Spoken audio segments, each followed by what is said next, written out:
আসসালামু আলাইকুম। আজকে কথা বলবো আফগানিস্তান ভার্সেস বাংলাদেশের টিকেট ম্যাচ নিয়ে, যেই খেলাটা শুরু হবে একটু পরেই।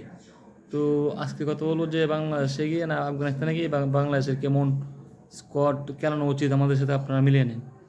প্রথমত তাসকিনকে খেলানো খুব ইম্পর্টেন্ট বাংলাদেশের, এমনিতেই জল ব্যাকফুটে। এছাড়া আফগানিস্তানের সাথে তাসকিনের রেকর্ড খুবই ভালো, অন্য বলের থেকে আফগানিস্তানের সাথে তাসকিনের বোলিংটা খুব কার্যকরী। মুস্তাফিজ তো অবশ্যই আছে। তো আজকে বোলিং ট্রাই করে লাগবো মুস্তাফিজ এবং তাসকিনকে, অন্য যে কোনো একজনকে ড্রপ দিয়ে তাসকিনকে খেলানো খুবই জরুরি।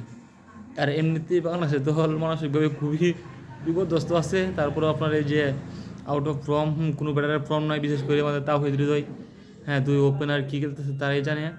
তো তাদের কামব্যাক করা অত্যন্ত জরুরি। যদি এশিয়া কাপে টিকে থাকতে হয় তাহলে এই ম্যাচটা খুবই ভালোভাবে জয় লাভ করতে হইব, তার কোনো বিকল্প নাই।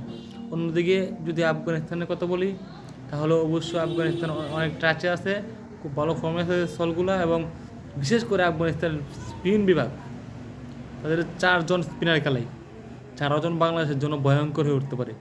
প্রথমত রাশিদ খান, মোহাম্মদ নাবি, নূর আহমেদ, আর এই যে আল্লাহ গাদাফর নাকি জানি, আমার ঠিক এখন মাত্রায় আসতেছে না। তাদের মধ্যে মানে একমাত্র নাবি ব্যতীত সবাই মানে আরও মারাত্মক লেভেলের ডেঞ্জারাস। নাবি ভালো বোলিং।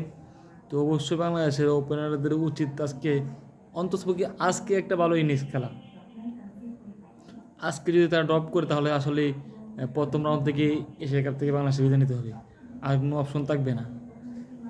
আর অন্যদিকে হচ্ছে হৃদয়, আমার জানা মতে তাওহিদ হৃদয় স্পিন বল মোটামুটি ভালোই খেলে, স্পিনে সে ভালোই পারদর্শী আছে। তো আজকে তার থেকে আমরা ভালো একটা ইনিংস আশা করতে পারি। সে আউট অফ ফর্ম, টাচে নাই, তারপরও টিকের গোল ভরে খেলা, কখন কোন ব্যাটসম্যান দ্বারা যে কে ভালো করে কে খারাপ করে বলা যায় না। তো সেই হিসেবে আমরা চাই আজকে হৃদয় ভালো একটা ইনিংস খেলুক, সেই সাথে 2 ওপেনার এবং তাসকিনকে খুবই দরকার, তাসকিনকে লাগবে আজকে। কারণ আপনারা দেখেন যদি এই রিসেন্ট বা আগের ম্যাচগুলো আফগানিস্তান বনাম বাংলাদেশ, এখানে তাসকিন খুব ভালো বোলিং করে। তো আমাদের মুস্তাফিজ তো আছেই, তাসকিনকে অন্য যে কোনো হয়তো শরীফুলকে টপ দিয়ে তাসকিনকে কেরানো একেবারে জরুরি। কিন্তু আমাদের আর একটা বড় সমস্যা হচ্ছে যে রিশাদ, আমাদের লেগ স্পিনার রিশাদ হোসেনের মানে একবারে আউট অফ ফর্ম। 2টা ম্যাচ দেখলাম, খুব বাজে অবস্থা। তার কামব্যাক করাটা একবারে জরুরি। হ্যাঁ, কিন্তু বড় কাজটা করতে হবে আমাদের ব্যাটসম্যানদের।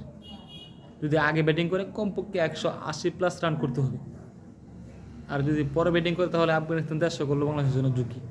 কথাটা লিখে রাখেন, যদি পরে বাংলাদেশ ব্যাটিং করে তাহলে যদি পরে আফগানিস্তান ব্যাটিং করে তাহলে বাংলাদেশের জন্য 150 রান অনেক বড় ঝুঁকি হবে। আর যদি বাংলাদেশ আগে ব্যাটিং করে তাহলে মাস্ট বি জয়ের জন্য 180 রান লাগবে, তার কোনো বিকল্প নেই। হ্যাঁ, তো অনেকদিন যাবত বাংলাদেশ দলের টি-20 অবস্থা, অনেকদিন যাবত না, কোনো সময় ভালো ছিল না, কিন্তু তারপরে আমরা এশিয়া কাপ কিন্তু ফাইনাল খেলছি। মনে রাখতে হবে আমরা এশিয়া কাপ ফাইনাল খেলছি। হ্যাঁ, আজকের ম্যাচটা অবশ্যই ভালো করা দরকার এবং নেক্সট রাউন্ডে যাওয়া খুবই জরুরি। ইনশাল্লাহ আপনাদের সাথে প্রতিটা প্লেয়ারের বিবরণ নিয়ে অন্যদিন কথা বলবো। আজকের মতো আর ভিডিও লম্বা করবো না এখানেই। আল্লাহ হাফেজ, টাটা।